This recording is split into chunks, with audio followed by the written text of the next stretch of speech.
आदरणीय कल्याण मित्रहरू, वज्रयान बौद्ध शिक्षाको 235औं श्रृंखलामा यहाँलाई स्वागत गर्दछु। म राजेन्द्र मान बज्राचार्य। सराजै 6 बजेदेखि 7 बजेसम्म प्रसारण हुने कार्यक्रम आज पनि 5 मिनट ढिला भएकोमा क्षमा प्रार्थी छु र हिजोकै निरन्तरतामा नाम संगीतिको 5औं परिवर्तक सुविशुद्ध धर्मधातु ज्ञान गाथालाई आज यो चाहिँ 15औं परिच्छेदबाट निरन्तरता दिने जमर्को गरेको छु। सराजै 6 बजेदेखि 6:30 बजेसम्म नेपाली भाषामा र 6:30 बजेदेखि 7 बजेसम्म अंग्रेजी भाषामा प्रसारण हुने कुरा पनि यहाँहरुमा जानकारी गराउन चाहन्छु। I welcome all my Dhamma friends and followers in Vajrayana Buddhist Education 235 episodes. Today also I am little bit late, near about 6 minutes I am late, though I am coming with live broadcast in Facebook page of Rajendra Man Bhattacharya. Today also I am going to continue as usual 6 to 6:30 in Nepali language and 6:30 to 7 o'clock in English language. Also, I am going to continue from yesterday's the 5th chapter of Nama Sangiti, Subhisuddha Dharmadhatu Jnana Gatha, and its 15th paragraph I will go to explain elaborately today. First of all, I am going to give discussion or teachings in Nepali language. आदरणीय कल्याण मित्रहरू, वज्रयान बौद्ध शिक्षाको 235औं श्रृंखलासम्म आइपुग्दाखेरि करिब करिब यो 30-35 श्रृंखला नाम संगीतिको चरणबद्ध व्याख्या विश्लेषणमा हामीले समय बिताएका छौं। नाम संगीतिलाई यसरी गहनतम रूपमा अगाडि बढाउनुको तात्पर्य भनेको नाम संगीति एउटा त्यस्तो यो बौद्ध स्तोत्र हो जुन स्तोत्रले हाम्रो जीवनलाई नै एउटा महत्वपूर्ण रूपमा परिवर्तन गराउन सकिन्छ, जसको कारणले हामी बौद्ध र बौद्ध दर्शन भन्दा पनि आफ्नो यो जीवनलाई जीवनोपयोगी जीवन्ततामा सुख, समृद्धि, शान्ति, मैत्री, करुणा, मुदिताको अभ्यासमा हामी अगाडि बढ्न सक्छौं। तसर्थ नै नाम संगीतिलाई मैले सधैँभरि भन्ने गरेको छु, यो एउटा प्रज्ञा पारमिता ग्रन्थको सारांश हो र प्रज्ञा पारमिताको सारांशलाई अनि एउटै सेन्टेन्स अर्थात वाक्यमा यहाँ उद्धृत गर्नु पर्दाखेरि बौद्ध धर्ममा सधैँभरि भन्ने गरेको ए देवा यो चाहिँ के नाम संगीतिको जुन चाहिँ प्रज्ञा पारमिताको अन्तमा लेखिएको हो त्यो नै नाम संगीतिको अन्तिम वाक्यको रूपमा पनि छ। ए धर्म हेतु प्रभा हेतु तेषां मा श्रवण भन्ने वाक्य। यो एउटा गाथालाई वाचन गरेको सुनेपछि सारीपुत्र भन्ते एकै पटकमा अर्हत प्राप्त गर्नुभएको थियो। किन भन्दाखेरि यो ए धर्म हेतु प्रभा भन्ने गाथाले प्रज्ञा पारमिताको समग्रतालाई नै जानकारी गराउने गर्दछ र बुद्धत्व प्राप्तिको निमित्त बुद्धको आमा भनेर भन्ने गरेको प्रज्ञा पारमिता ग्रन्थ नै हो। किन भन्दाखेरि यो सर्वज्ञताको ज्ञान हासिल गर्ने महत्वपूर्ण पक्ष पनि हो। तसर्थ आज चाहिँ यसै प्रज्ञा पारमिता ग्रन्थको 5औं परिवर्तकको सुविशुद्ध धर्म धातु ज्ञान गाथाको 15औं पंक्तिबाट म सुरु गर्न गइरहेको छु। 15औं पंक्तिमा हुन त यो 15औं पंक्तिलाई हिजो पनि केही जानकारी दिइसकेको छु। 15औं पंक्ति भनेको सिद्धार्थ सिद्ध संकल्प सर्व संकल्प वर्जित निर्विकल्प छेयो धातु धर्म धातु परोव्यय भनेर उल्लेख गरेको पाउँछौं। यो यसरी भन्नुको अर्थ के त भन्दाखेरि सिद्धको सिद्ध पुरुष सिद्धार्थ सिद्ध अर्थमा सर्वज्ञता हासिल गरेको व्यक्तित्वलाई सिद्धार्थ सर्वज्ञता भन्ने गरिन्छ र यो सिद्ध पुरुषको निमित्त संकल्पमा अग्रसर हुने संकल्पित क्षण पनि हो, जुन संकल्पित क्षणले गर्दाखेरि निर्विकल्प रूपमा बुद्धत्व प्राप्तिको मार्गमा अग्रसर हुन महत्वपूर्ण धर्म धातु यो चाहिँ परोव्यय अर्थात धर्म धातुको सम्पूर्ण ज्ञानहरूलाई हामीले प्राप्त गर्ने गर्छौं। तसर्थ आदरणीय कल्याण मित्रहरू,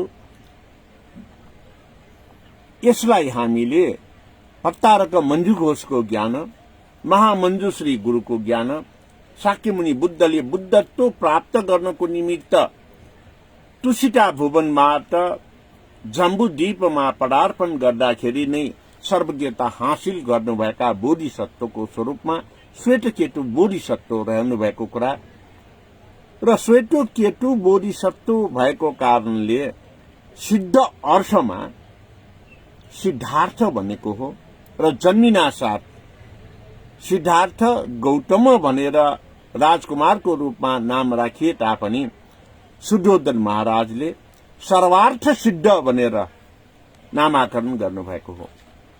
यसैलाई यो 15औं अध्यायमा केही जानकारी गराएको देखिन्छ भने 16औं पंक्ति सुविशुद्ध धर्म धातु ज्ञान गाथाको 16औं पंक्तिमा पुण्यवान पुण्य सम्भारो ज्ञानम ज्ञानान्तर महत ज्ञानवाद सदज ज्ञानी सम्भार द्वये सम्भूत भनेर उल्लेख गरेको पाउँछौं। यो भनेको के भन्दाखेरि पुण्यले युक्त भएर पुण्यलाई सम्हार गर्ने हो भने, पुण्यलाई सञ्चय गर्ने हो भने, पुण्यको ज्ञानलाई अनुसरण र अनुभूति गर्दै अग्रसर हुने हो भने यसले ज्ञानका कुराहरू सद ज्ञानीको रूपमा हामीले प्राप्त गर्न सक्छौं। यसरी भन्दै गर्दाखेरि यो भनेको के त भनेर भन्दाखेरि यसलाई हामीले महत्त्व रूपमा ज्ञानका कुराहरू सबैभन्दा महत्त्वपूर्ण हुने गर्दछ। ज्ञानलाई कति जति जति प्रयोग गर्यो त्यति ज्ञान बढ्दै जाने गर्दछ। ज्ञानलाई जति बढाउँदै जाने हामीले प्राप्त गर्दै अभ्यास र अभ्यस्त हुँदै ज्ञानलाई विवेकशील रूपमा प्रयोगाभ्यासमा हामी अभ्यस्त हुने गर्छौं।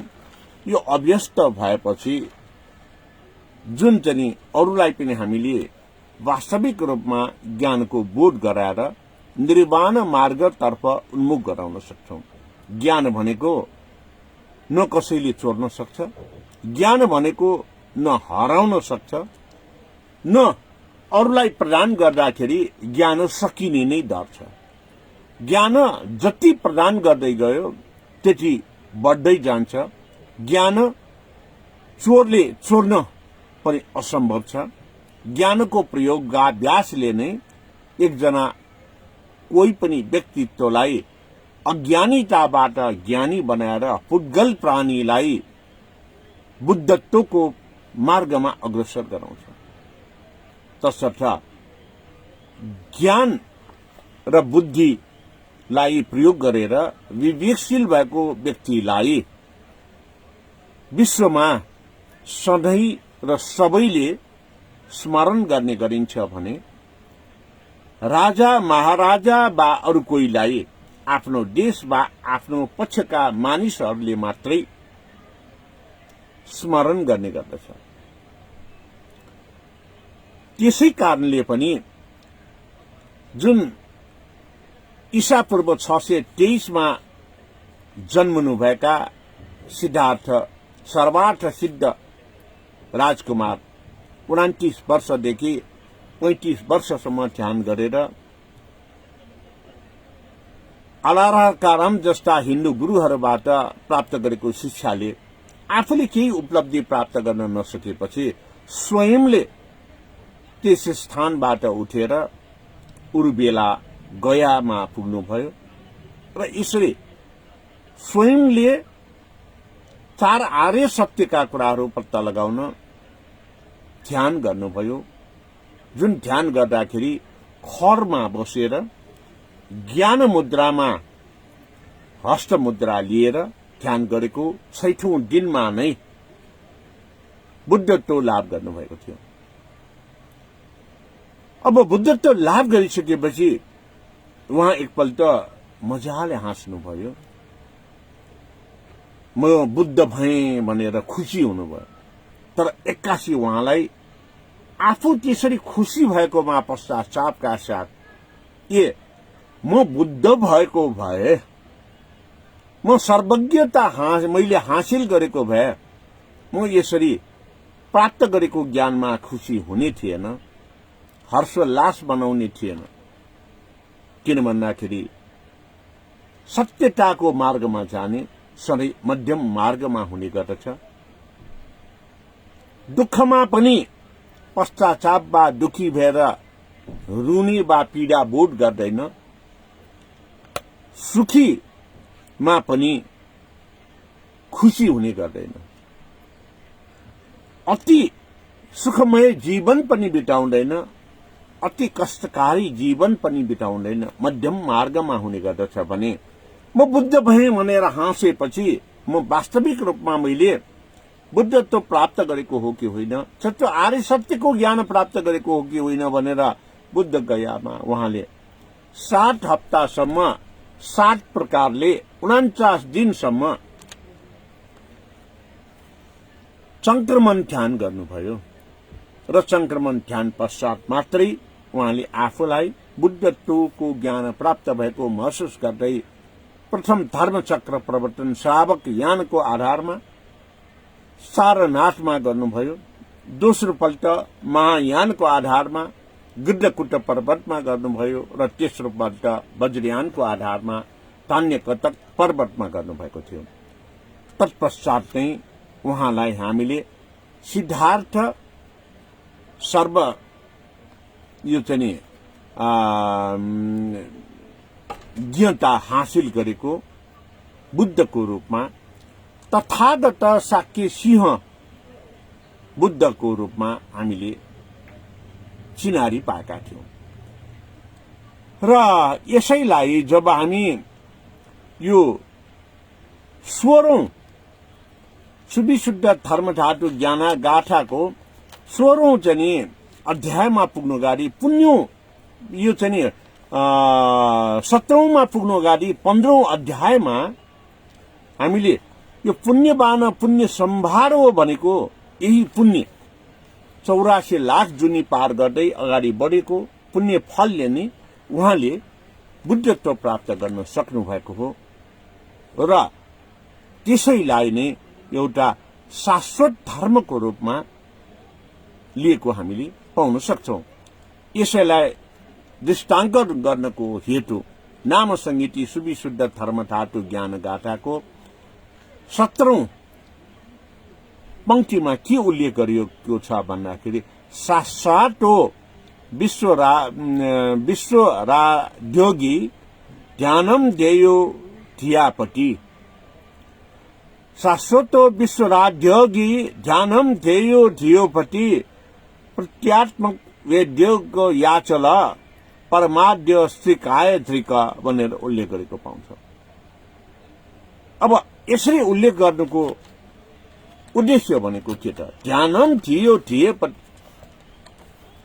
ध्यानले नै सबै कुरा हामीलाई अग्रसर गराउँछ। ध्यान भनेको जुन चाहिँ अहिले व्याख्या गर्ने गरेको पल्यौती कोसेर आँखा चिम्लेर गर्ने ध्यान मात्रै ध्यान होइन। शान्त र यो चाहिँ उच्च स्थानमा वा विशेष स्थानमा गरिने ध्यान मात्रै ध्यान होइन। ध्यान भनेको एउटा कोलाहलपूर्ण वातावरणलाई कोलाहलबाट मुक्त गर्नको निमित्त, हत्या हिंसाको परिवेशमा त्यही परिवेशभित्र रहेर हत्या हिंसालाई दुरुत्साहित गर्नको निमित्त, कोलाहल वातावरणकै बीचमा शान्ति, मैत्री, करुणा, मुदिताको अभ्यास गर्न सक्ने बन्नु नै ध्यानको महत्वपूर्ण हो। त्यसैले विपश्यना ध्यान एकान्तमा, सामान्य अवस्थामा र सुनसान अवस्थामा नबोलिकन यो गरिने प्रारम्भिक ध्यान हो र वज्रयान बौद्ध धर्मको ध्यानको अभ्याससम्म आइपुग्दाखेरि जहाँ जस्तो अवस्थामा पनि गर्न सकिने गरेर अभ्यस्त हुनु ध्यानको उच्चतम तह भनेर मान्य गरिन्छ। जुन उच्चतम तहलाई योगानुत्तर वा अनुत्तर योग भनेर मान्य गरिन्छ। यसै अनुत्तर योगको अभ्यासमा मात्रै वास्तविक रूपमा यो नाम संगीति सुविशुद्ध धर्म धातु ज्ञान गाथाको 17औं पंक्तिमा उल्लेख गरेको अनुसार हामीले ज्ञान प्राप्त गर्न सक्छौं। अर्थात उहाँ प्रतारक मञ्जुघोष महामञ्जुश्रीको ज्ञानलाई हामीले विश्वराज योगीको रूपमा, यसलाई हामीले शाश्वत धर्मको रूपमा, सबैले पालन गर्ने धर्मको रूपमा यसलाई अगाडि बढाउन सकिन्छ भन्ने उल्लेख गरेको छ। त्यसैले संसारमा के पनि भन्ने गरिन्छ भन्दाखेरि हामीले यो बुद्ध धर्म अर्थात बौद्ध ज्ञानलाई बौद्ध नभनिकन, बुद्ध धर्म नभनिकन यसलाई अगाडि बढाउनु पर्छ भनेर अगाडि बढाउने विभिन्न समुदाय, समूह, निकायहरू पनि रहेका छन्। त्यसमध्ये एउटा विपश्यना ध्यान हो भने त्यसै गरेर साइन्टोलोजी भनेको एउटा अस्ट्रेलियामा विचारोक्ति अगाडि बढाएको ध्यानको विधि पनि यही वज्रयान हो। तर साइन्टोलोजी भनेर किन नाम राखियो भनेर भन्दाखेरि साइन्टोलोजीका केन्द्रीय अध्यक्ष अस्ट्रेलियाको व्यक्तिसँग मेरो घरैमा आएर उहाँले विशेष उपहारको रूपमा एउटा ग्रन्थ मलाई प्रदान गर्नुभएको थियो। त्यो ग्रन्थ प्रदान गर्न आउँदाखेरि तत्कालीन राजा वीरेन्द्र थिए। त्यो ग्रन्थ साइन्टोलोजीका अध्यक्षले राष्ट्र प्रमुख, कार्यकारी प्रमुखलाई मात्रै प्रदान गर्ने गरेको त्यो साइन्टोलोजीको किताब भनेर प्रकाशित गरेको, विभिन्न देशका राष्ट्राध्यक्ष, राष्ट्र प्रमुखलाई प्रदान गरेर आइरहेको किताब मलाई पनि दिन ल्याउनु भयो। मैले यो साइन्टोलोजी भन्ने कुरा मलाई थाहा छैन, तसर्थ यो पुस्तक मेरो लागि काम लाग्दैन होला भनेर भने। अनि उहाँले के भन्नुभयो भन्दाखेरि म तपाईको ह्यान्डिक्राफ्ट सम्बन्धी पसलमा आएको थिएँ। बौद्ध धर्मका पौवा चित्रहरू तपाईले जुन व्याख्या विश्लेषण गर्नु पर्यो भयो त्यो सम्पूर्ण साइन्टोलोजीका आधारहरू हुन् भनेर भन्नुभयो। अनि मैले उहाँलाई भने यो त मैले व्याख्या विश्लेषण गरेको बौद्ध धर्मको श्रावकयान, महायान र वज्रयानका दर्शन ज्ञानहरू हुन्, यो साइन्टोलोजी होइन भनेपछि अनि उहाँले के भन्नुभयो भन्दाखेरि हो साइन्टोलोजी भनेर हाम्रो संस्थाले नामाकरण गरेको छ। बौद्ध धर्म भनेपछि अन्य धर्मावलम्बीहरूले मान्न हिचकिचाउँछ। बौद्ध धर्म भनेपछि अबौद्धहरूलाई पछाउन गाह्रो हुन्छ। तसर्थ हामीले एउटा सिद्धान्त परिमार्जन गर्यौं, परिष्कृत गर्यौं, जुन सिद्धान्तलाई अस्ट्रेलियाबाट सुरु गरेर त्यो बेलामा विश्वको 186 देशमा हामीले शाखा खोलेका छौं। नेपालमा शाखा खोल्ने क्रममा हामी आएका छौं र तपाईसँगको एउटा अनौठो भेट भयो। तपाईलाई यो राष्ट्राध्यक्षलाई प्रदान गरिने यो ग्रन्थ मैले प्रदान गर्न ल्याएँ। साइन्टोलोजी भनेको त्यो ग्रन्थ हो जुन वज्रयान बौद्ध अभ्यासका सम्पूर्ण अभ्यासहरू यसमा हुने गर्दछ भनेर भन्नु। हामीले पूर्ण रूपमा वज्रयानलाई नै अँगालेका छौं, तर वज्रयान भन्यो भने अरूले हिचकिचाउँछ भनेर साइन्टोलोजी भनेर हामीले नामाकरण गरेका हौं भनेर भन्नुभयो। त्यसै गरेर तपाईलाई थाहा होला नेपालमा पनि अलि यो चाहिँ क्विनिन भनेर सुमा छिङहाईको बुद्ध धर्म व्यापक रूपमा चलिरहेको छ र नेपालमा यो शाखा विस्तार गरेको पनि अहिले करिब करिब 25-26 वर्ष भइसक्यो होला। शाखा विस्तार गर्दाखेरिको अनौठो घटना म यहाँहरूलाई सुनाउँदै यो क्वानिन अर्थात सुमा छिङहाईको शाकाहारी अभियान के हो भन्ने कुरा मैले त्यो बेलामा उहाँसँगको सम्पर्कको आधारमा म यहाँलाई जानकारी दिन चाहन्छु। सर्वप्रथम उहाँहरूको यो चाहिँ मेसेन्जर भनेर भन्ने गरिन्छ दूतहरू नेपालमा आउनुभयो। सडक सडकमा घुम्दै उहाँका दूतहरूले एउटा सानो पर्चा बाँध्दै हिँड्नुभयो। त्यो पर्चामा के लेखिएको छ भने फेसन शो भनेर लेखिएको छ। फेसन शो भनेर लेखिएको छ यो प्रकृति मण्डपको इन्डियन हल भन्ने स्थानमा गर्ने भनेर। मैले वास्ता पनि गरेन। त्यो इन्डियन हलमा फेसन शो गर्यो। शो गरिसकेपछि त्यहाँ आउनु हुने आफ्ना अनुयायीहरूलाई अथवा श्रोताहरूलाई अर्को निमन्त्रणा कार्ड बाँड्नुभयो।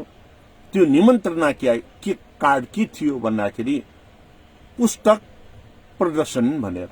पुस्तक प्रदर्शन स्थानीय क्षेत्र पार्टीको होटल मर्स्याङटीमा भएको थियो र मेरो साथीले कल्याण मित्रले मलाई पुस्तक प्रदर्शनमा जाने होइन भनेर भन्यो। यो पुस्तक प्रदर्शन भनेपछि त म जुनसुकै जस्तोसुकै पुस्तक भए पनि ज्ञान लिनुपर्छ भनेर अग्रसर हुने म गएँ। त्यहाँ गएपछि सुमा छिङहाईको अडियो भिजुअल देखाइराखेको थियो। मेसेन्जरहरू थिए, कार्यकर्ताहरू थिए र केही पुस्तकहरू त्यहाँ चाहिँ प्रदर्शन र वितरणमा थिए। अर्को ठाउँमा जो जसले जे खान मन लाग्छ त्यहाँ पूरा चाहिँ खुल्ला रूपमा बृहत रेस्टुरेन्ट जस्तै उहाँहरू आफैले पकाएका खानाहरू राखिसकेका थिए। त्यो भित्र छिरेपछि जो जसलाई जे खान मन लाग्छ खानु भनेर। अनि उहाँहरूले निगरानी राख्नु भएको रहेछ कसले के खान्छ भनेर। एकातिर अर्कोतिर पुस्तक रहेछ। क्विनिन अर्थात सुमा छिङहाईको यो दर्शन ज्ञान भने पनि त्यो सम्पूर्ण रूपमा बौद्ध दर्शन नै थिए, बौद्ध ज्ञान नै थिए। अनि कार्यक्रम पश्चात मलाई के भनियो भन्दाखेरि मलाई मात्र होइन सबैलाई नै फोटो खिच्नु पर्यो, इन्स्ट्यान्ट फोटो प्रिन्ट हुन्छ, तपाईको आइडी कार्ड बनाउने भनेर। के को भन्दाखेरि यो सुमा छिङहाई संस्थाको सदस्यताको भनेर।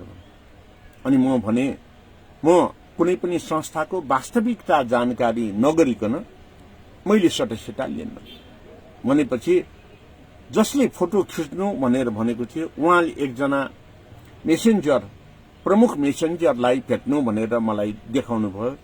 म उहाँ कहाँ जाँदाखेरि उहाँ निरा जस्तो गरेर बसिराख्नु भएको थियो। मैले केही पनि डिस्टर्ब नगरिकन त्यो कोलाहलपूर्ण वातावरणमा उहाँ एउटा माइन्ड कन्सन्ट्रेसनमा थिए जस्तो लाग्थ्यो र म उहाँको अगाडि त्यहाँ कुर्सीमा बसेँ। 5-7 मिनटपछि उहाँले आँखा खोल्नुभयो र केही मैले जानकारी दिन सक्छु कि भनेर सोध्नुभयो।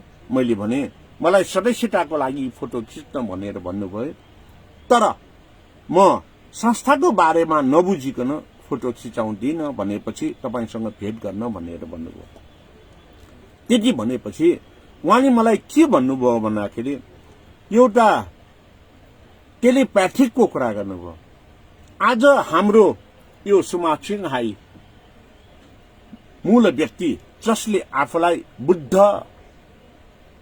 भनेर स्वयंले घोषित पनि गरेको अवस्था थियो, बुद्धत्वको ज्ञान प्राप्त गरिसके भनेर भन्नुभएको थियो र स्वतन्त्र रूपमा इन्डिपेन्डेन्ट हुनुपर्छ भनेर लुगादेखि सम्पूर्ण, खानादेखि सम्पूर्ण, बस्ने स्थानदेखि सम्पूर्ण आफैले निर्माण गर्नुपर्छ भन्ने अभियानका साथ लाग्नुभएका सुमा छिङहाई र तपाईको बीचमा आज तपाईले सपनामा टेलिप्याथिक भएको छ, त्यसैले तपाई यहाँ पुग्नु भयो भनेर भन्नुभयो।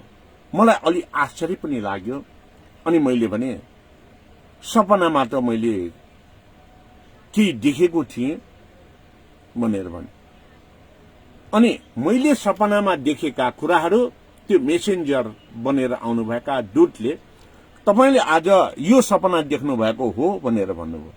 वास्तविकमा हो भनेपछि म त्यसबाट प्रभावित भएँ र एउटा सुमा छिङहाई र मेरो बीचमा टेलिप्याथिक भएको वास्तविकता नै हो कि भन्ने मलाई लाग्यो र मैले ल त्यसो भए हुन्छ। तर यो क्वानिन क्विनिन भनेको के हो भनेर भन्दाखेरि अनि उहाँले छोटो विवरणमा के भन्नुभयो भने यो वज्रयानको मूल आधारमा करिब करिब 93% हामीले लिएका छौं।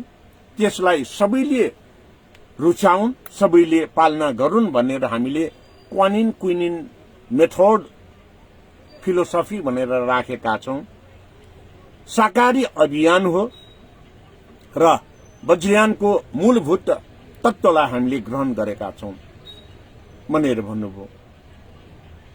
त्यसपछि मैले उहाँसँग त्यसो भए वज्रयानमा त माछा मासु मदिरा प्रयोगाभ्यासको क्रममा परीक्षणको क्रममा प्रयोग हुन्छ, तपाईं यो पूर्ण शाकाहारी भनेर के त भनेर सोधे।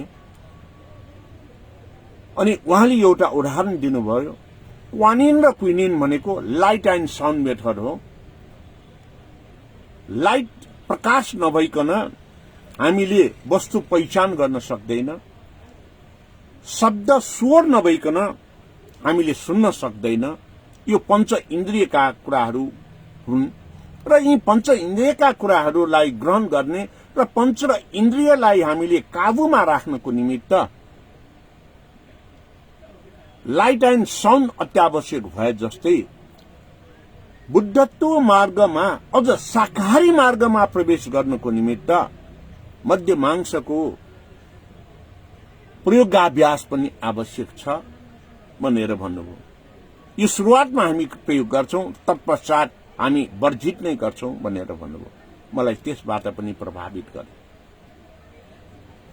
र अनि चाहिँ के भन्दाखेरि बुझ्दै जाँदा मैले पछि थाहा पाएँ क्वानिन र क्विनिन भनेको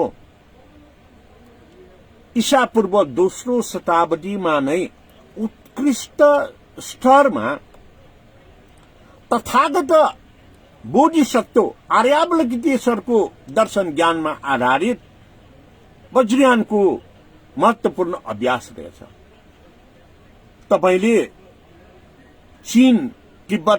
चीनको तिब्बत र चीनका विभिन्न शहरहरूमा यदि बोधिसत्व र ताराका मूर्तिहरू फेला पार्नुभयो भने, म्युजियममा वा कतै फेला पार्नुभयो भने त्यो ईसापूर्व दोस्रो शताब्दी भन्दा अगाडिका थिए, जुन सम्भवतः शाक्यमुनि बुद्धको जीवनकालमा निर्मित मूर्तिहरू पनि बोधिसत्व र आर्य ताराको रूपमा थिए।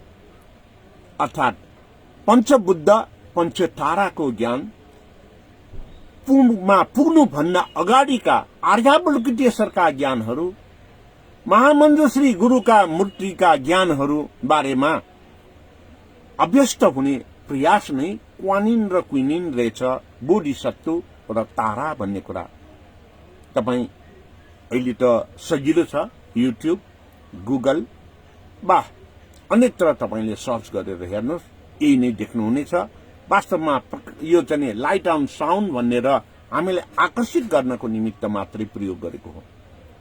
तसर्थ आदरणीय कल्याण मित्रहरू, यो जुन चाहिँ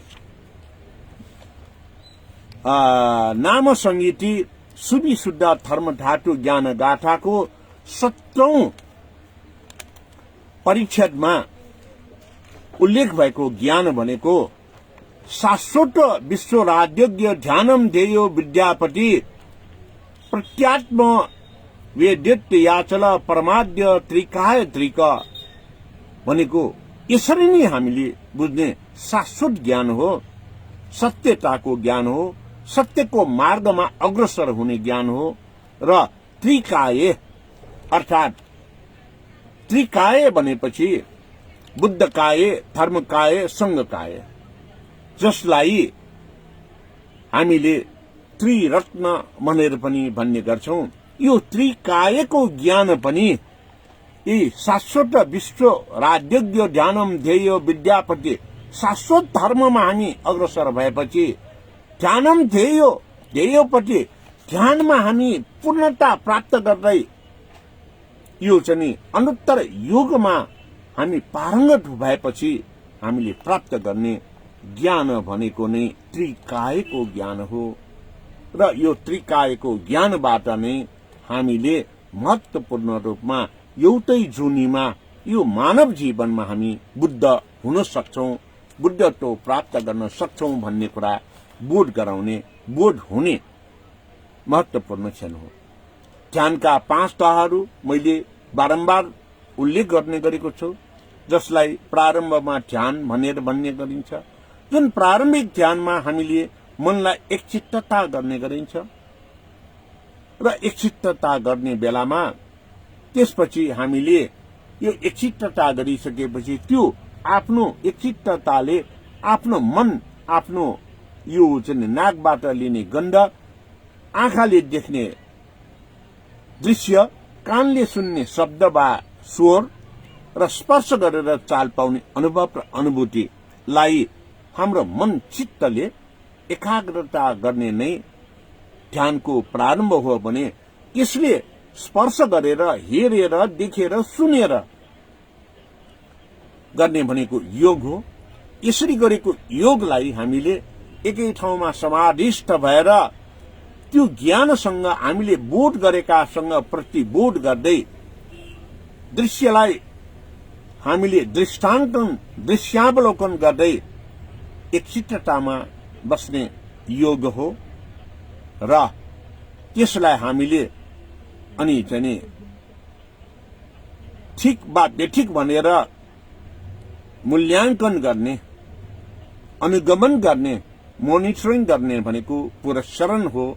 र यो पुरस्चरणबाट पारङ्गत भएपछि गर्नुहुने कामलाई निरन्तरता दिने, गर्नुपर्ने छुटेकोलाई तुरुन्तै सुरु गर्ने, गर्न नहुने कामलाई हामीले गर्दै नगर्ने र गर्न नहुने काम यदि हामीले गरेको छ भने त्यसलाई पश्चाताप र क्षमा याचना सहित तुरुन्तै बन्द गरेर अगाडि बढ्ने, यो त्रिकाय ज्ञान, धर्मकाय, बुद्धकाय र संघकाय ज्ञानबाट अग्रसर हुनु नै महत्वपूर्ण रूपमा ध्यानको अनुत्तर योगको ज्ञान हो भन्दै नेपाली भाषामा यस सुविशुद्ध धर्मधातु ज्ञान गाथाको 17औं पंक्तिसम्म आज यहाँलाई विश्लेषणात्मक रूपमा विविध उदाहरणहरू सहित जानकारी गराए यसलाई निरन्तर रूपमा भोलि पनि अगाडि बढ्ने प्रणका साथ र यसपछि अंग्रेजी भाषामा समेत यहाँले हेरेर आफूलाई लागेका कुराहरू कमेन्ट बक्समा लेखिदिनुहुन र जिज्ञासाहरू लेखिदिनुहुन म बारम्बार कोटि कोटि यहाँहरूलाई नमस्कार गर्दै अनुरोध गर्दै राजेन्द्र मान बज्राचार्य फेसबुक पेज र युट्युब च्यानललाई लाइक र सब्सक्राइब गरिदिनुहुन विनम्र अनुरोध गर्दछु। भवतु सर्वमङ्गलम्। I welcome all my Dhamma friends and followers in Vajrayana Buddhism, Vajrayana Buddhist Education 235 episodes. In this episode, till yesterday I have described you till the 14th chapter, though I have little bit given information about 15th and 16th paragraphs of Subhisuddha Dharmatatu Jnana Gatha. So, today also I want to review little bit ahead from 14th paragraph to 16th paragraph. In the 14th paragraph, it is stated that Sadharmo Dharma Vaswana Loka Loka Karapara Dharmeswaro Dharmaraja Sriyo Margo Upadesaka. Sadharma, the universal truth, the true nature, Buddha nature, which makes the human beings in front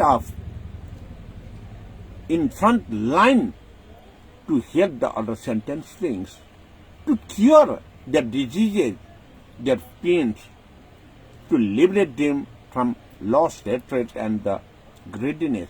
It means to liberate them from the sufferings which they are in painful life. Because of this universal truth, it is the Four Noble Truth. There is sufferings. There is cause of sufferings. We can ultimately do to stop the generation of the sufferings. Because of stopping the generation of the sufferings, it will send us in the liberation from the sufferings, and because of that we should not get rebirth to get the sufferings and pain in our life.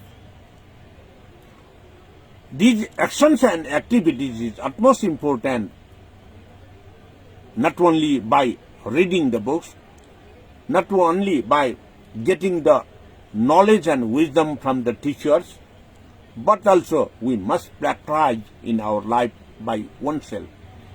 After practicing only, we could success to gain real knowledge in reality base. That real knowledge in reality base makes us Dharma Raja, Sriya Margo Upadesaka. When we do the practice, we know the reality, we face the reality, then only we can teach that reality to others. And when we teach or we give discourses to others about the reality, real base, then only you will be the real teacher. You are recognized as a real Dharma Upadesaka. So, Sakyamuni Buddha also many times in his discourses he has told that whatever I have given you about the Dharma discourses, you must not apply in your life if that discourses is not useful for you. Whenever you use the discourses what Shakyamuni Buddha given to you. If that discourses is fully applied in your life, then only you follow that application. And at the end of Shakyamuni's life, before Mahaparinirvana, he everlasting memorized discourses, the teachings he had given. That is, I will be ever been with you if you follow the discourses which is suitable for you. I will never, even we are in the together with you, but I will never with you if you not applied in your life whatever the application of my discourses is useful for you, but you have not followed. So, like this universal truth, the sharp and the straightforward direction given by the Shakyamuni Buddha at the end of his life, before his Mahaparinirvana, it tells the Sadharma, Dharma, Rajbhaswana, Loka, Loka, Varapara, Dharmeswaro, Dharmaraja, Sri Marga Upadesaka. The life's last discourses of Shakyamuni Buddha is most important discourses who wants to follow the Buddhism. In the 15th paragraph of Subhisuddha Dharma Dhatu Jnanagatha, it tells us that if that person follow the true, the full noble path, noble truth, and the Buddha and Buddhist discourses in real manner, in true sense, if he follows, he will dedicate it in the commitment, with commitment to help other sentient beings. It is stated in the Subhisuddha Dharma Dhatu Jnanagatha's 15th paragraph that Siddhartha Siddha Sankalpa Sarva Sankalpa Varjita Nirvikalpa Cheyo Dhatu Dharmo Dhatu Parobe. In the same way, when we recite the 16th paragraph of Subhisuddha Dharma Dhatu Jnanagatha, it tells us that Punya Bana Punya Sambhoga Jnana Jnanantara Mahata Jnana Vana Sajjnani Sambhara De Sambhuta. When you follow the Buddha's discourses, when you apply it in your life, when you feel with Purusharana in your life, then only you can have, in reality, you can achieve the knowledge. Because of achievements in reality about the Buddha and Buddhism, then you can achieve, you can acquire the merits of Buddhism as well. When we say Buddhism, but Buddhism is not ism. Buddhism is not religion as well, but Buddhism is the philosophy of doctrines, philosophy of scripts, philosophy of teachings for to liberate we the sentient being from the sufferings. Buddhism is that teachings to go on the path towards the enlightenment.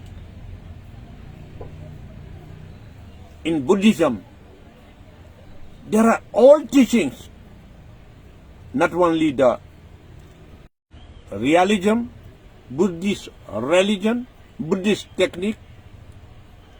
So in Buddhism, there are Buddhist economic as well.